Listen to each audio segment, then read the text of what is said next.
Welcome to Practical Access. I'm Lisa Dieker. And I'm Rebecca Hines. And Lisa, I'm excited about our new format. Our goal is to be practical, and this season we are focusing on questions from the field. So I think you have one queued up from a recent caller. Correct. And by the way, don't forget, if you want to leave us a phone message that we can use on the show, it's at 407-900-9305. That's 407-900-9305. And here's our question for today. My name is President Timothy. I work with grades 9 to 12. I teach life skills. And my question is, how can public schools do a better job of preparing kids for life after high school by exposing them to different working areas as far as careers, so that they don't think college is the only option because they all have different skills? Thank you. So Becky, I'm excited. So we got some thoughts there for our friend Timothy. Thanks for leaving us a question. I do. I have several thoughts for Timothy, and some of these, Lisa, we might have talked about before when we were talking about transition. But Timothy, since you mentioned specifically the classroom, I'll reference first a conversation I just had with a good friend and colleague here in Florida on this exact same topic. And one of the first thoughts in my mind is we need to revitalize our actual school and classroom space so that it looks more like and operates more like real world and real jobs. So for example, she walked me through a FaceTime of her classroom, and we talked about, well, how can we set this up so that this looks like a storefront over in this area, so that students are actually in a space that looks and feels like a real job setting instead of a classroom that's got a couple of things just thrown in there. And in thinking about that and thinking about transforming our existing environment, we talked about having possibly other student groups on campus help decorate, again, revitalize our space. We talked about finding real jobs on our campus in the office, for example, that students might do. And I think back to this term job carving. And if we maybe look even on our own campuses to start at how we can do some job carving and create some real experiences for employment on our campus. And job carving means, especially for students with more significant disabilities, it means looking at any existing job and then breaking it down into small parts to determine, well, what's one part of that job a student could do? So for example, if we looked in our front office and we wanted, we may have students who might not be able to manage an entire job in that office. However, they might be able to manage a single part of it. Possibly.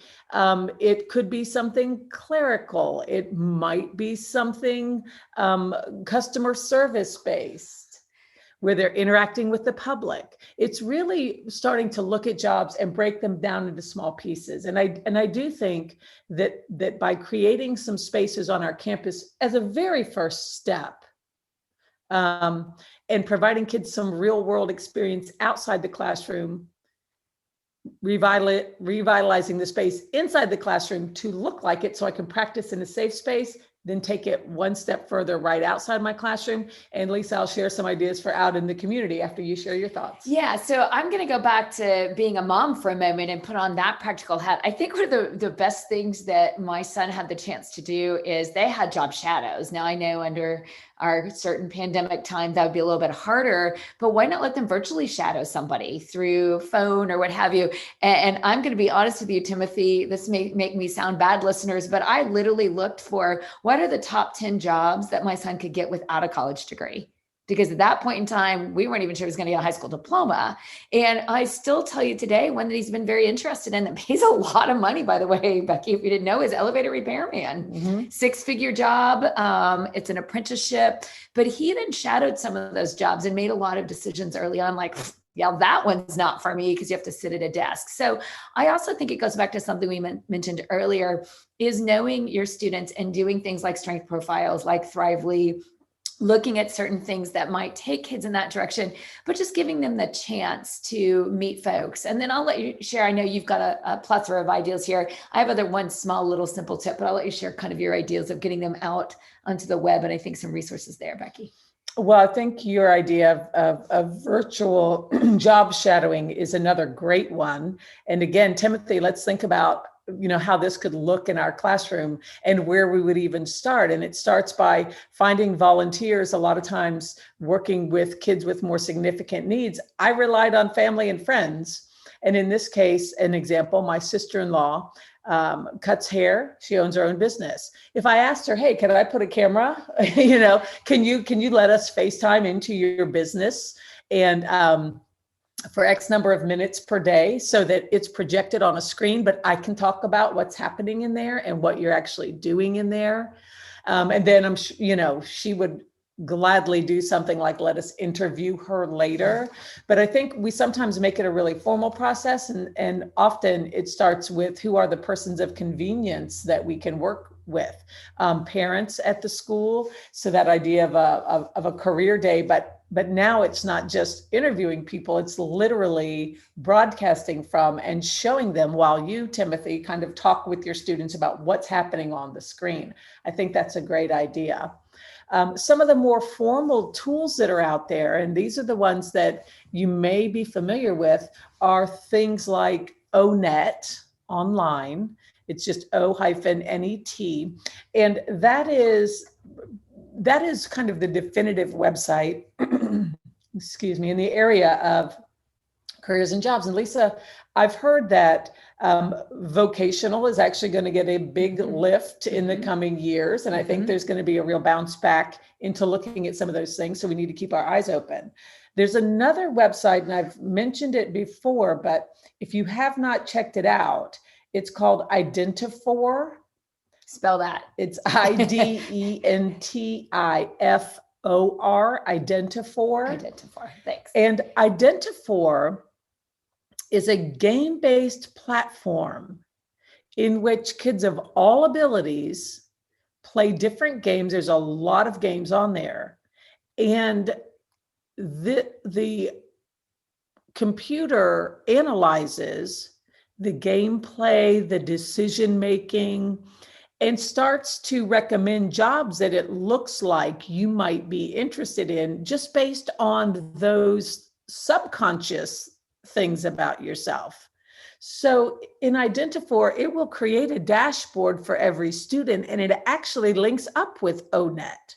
So they literally gather the data and then push out to you sample jobs that you might be interested in. And so if we think about how we kind of loop this together, maybe we start with kids on the computer doing some things to get some information. Then we get some recommendations. And then I, as the teacher, look at what the profiles of my classroom are. And that's when I start setting up these remote observations or setting up these places in my classroom that I can start training kids in jobs that appear to be a good fit. Yeah. And, Becky, I think that fit is so important. And I think it's a perfect time, for all of us who work with students at Timothy's level in the high school to make sure students know their disabilities, know their rights. And the Department of Labor, under their job seeker side, has a place that talks about disability resources. And one of my personal favorite things to recommend for our students who say, I'm going to drop out and do nothing and sit on the couch and, watch soap operas or whatever you watch these days. Binge watch TikTok. I know that dated me, didn't it? It did. That was something. All right. So binge watch YouTube and TikTok. It's a good laugh though.